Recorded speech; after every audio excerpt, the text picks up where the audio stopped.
Thank you so much for your kind words of introduction. I just want to begin by saying what a pleasure it is to be here and what an honor and a privilege it is to join the WRT community. About 48 years ago, in July of 1976, the front page of the Jerusalem Post displayed the headline, "Joy at Rescue of Hostages." Reporting on the atmosphere of national euphoria following the miraculous success of Operation Thunderbolt, better known as the raid on Entebbe, the article describes the moment in which nearly 100 hostages disembarked from Israeli Air Force planes at Ben Gurion Airport. There was singing and dancing on the tarmac, people shared wine and cakes, and all of the Israelis in the crowd, even the opposing members of the Knesset standing among them, rejoiced together as one nation. The country, or rather the whole world, had just witnessed a miracle. By the numbers, Operation Thunderbolt saw the rescue of 102 of 106 hostages, the death of just one member of the Israeli military, and took place some 2,200 miles away from Jerusalem in Entebbe, Uganda. It was, as Anita Shapira, the historian, describes, a daring operation executed in exemplary fashion that garnered superlatives in the world press. To this day, Operation Thunderbolt is regarded as one of the most successful hostage rescue operations in history and has become a symbol of Israel's dedication to the safety and protection of each of its citizens. However, as a tenet of Jewish and Israeli political philosophy, this deep commitment to the well-being of individuals finds its religious roots in a much earlier era than the 70s, that of this week's Parsha Pinchas. Central to this section in the Book of Numbers is the motif of individualized attention. To begin, the whole thing is named after one person, Pinchas, who was granted an individual covenant with God for his zealotry. A census of nearly 600,000 men aged 20 and older is taken to apportion the land among the tribes and clans by their size. And reading the text, it seems as though each one of them is mentioned individually by name. They're not, of course, and it is instead the tribal clan leaders who are listed. The laws of inheritance are changed to account for the more individualized circumstances of the daughter of Zelophehad. Joshua is appointed as Moses' successor, and we end with detailed information about some sacrifices. But tonight I want to draw your attention to two moments in the Parsha: the plea of the daughters of Zelophehad and the appointment of Joshua. Each will help to interpret the significance of the other. But first, some context. Zelophehad left behind 5 daughters, and they've got interesting names: Machla, Noah, Chogla, Milcah, and Tirzah, but no son. These women faced an unfair issue of inheritance, as biblical laws, assuming only male heirs, threatened to erase their family line and leave them with nothing. So they took action and voiced their concerns. The text reads, "V'ta'amodna lifnei Moshe v'lifnei Elazar haKohen v'lifnei Hanasim v'chol ha'eda petach ohel moed lemor." They stood before Moses, Elazar the priest, the chieftains, and the whole assembly at the entrance of the tent of meeting. And they said, "Our father died in the wilderness, and he has left no sons. Let not our father's name be lost to his clan just because he had no son. Give us holding among our father's kinsmen." Moses presents their case to God, who sides in their favor and revises the law to account for their circumstances, ruling that if a man dies without leaving a son, you shall transfer his property to his daughter.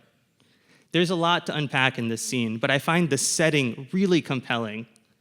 And though the text is sparse with details, it offers clues that illustrate a clearer picture. Simply put, there is no place more public than where they stood. The census from earlier tallied the population of men, 601,730 to be exact. But that's only a fraction of the total assembly. A rough estimate, including women and children, would have to be more than twice that. So, standing face to face with the leaders of their people and commanding the attention of some 1.2 million fellow Israelites, these women stood proud and advocated for systemic change. And the setting for Joshua's appointment is exactly the same. We read, "Moses did as the Lord commanded him. Vayikach et Yehoshua vayamidehu lifnei Elazar haKohen ve'lifnei kol ha'eda." He took Joshua and had him stand before Elazar the priest and before the whole community. Curiously, Joshua has no active role to play in his appointment. He makes no speech, he swears no oath, and he dons no crown. The only thing he actually does do is stand before the public. The presence of the public in both scenes is notable. They feel like another character in the story, but what is their role exactly? I think the answer comes from the order of the narratives. The story of Machla, Noah, Chogla, Milcah, and Tirzah precedes the appointment of Joshua for two reasons. First, they personify individuality, giving a face to the diversity of needs within the assembly of Israel. And second, they demonstrate the power of a select few to hold their leaders accountable. By stating their claim publicly, they leverage the attention of the community to exert pressure on their leaders. In this light, the public investiture of Joshua becomes a measure of accountability. Just as the women come face to face with their leaders, so too does Joshua come face to face with the totality of his future responsibility. He stands before the same 1.2 million Israelites in order that he might appreciate their individuality and not see them as a monolithic mass of people. This sentiment is also foreshadowed by Moses' earlier dialogue with God. He says, "Let the source of the breath of all flesh appoint someone over the community." In Hebrew, Elohei haruchot lechol basar. Ruach, but plural, is odd. Literally, the breaths of all flesh, or the spirits of all flesh. And Rashi comments on this. Rashi, of course, the 11th century French biblical commentator. He suggests that Moses, in uttering these words, is saying something more akin to the following. Lord of the universe, the personality of each person is revealed to you, and no two are alike. Appoint over them a leader who will tolerate each person according to their individual character. For leaders, this is a difficult task. So the Parsha reminds us of our role as well. As members of the assembly, we have to share with the world our visions of a just future. And although we probably don't agree on what that looks like, may we merit the conviction of the daughters of Zelophehad to advocate proudly and publicly on behalf of the issues that we care about most, the contentious ones and the complicated ones. We have to voice them if we want to resolve them, and our text makes this clear. Today, unfortunately, this is a tough ask for Jews. Prevailing attitudes have corroded many of the platforms upon which we once stood so proudly. But our Parsha reminds us that we constitute an assembly of individuals, a diverse pageantry of opinion. Regardless of who is nominated to run for president or who comes to speak in Washington, we are charged with the responsibility of finding our own moral voice and using it to hold them accountable, especially in a time like this, when over 100 members of our own family who are still being held in captivity are denied the possibility of doing so. Right now, they need us. They need our voices, and they need our attention.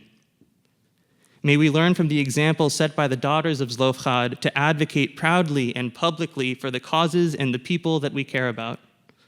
And may the day come again soon when all of the members of the Assembly of Israel, Kol Ha'edah, celebrate the release of the hostages and the end of this war with singing and with dancing, with wine and with cakes. Baruch atah Adonai, Eloheinu melech ha'olam, matir asirim. Blessed are you, Adonai, our God, sovereign of the universe, who frees the captive. Amen. Shabbat shalom.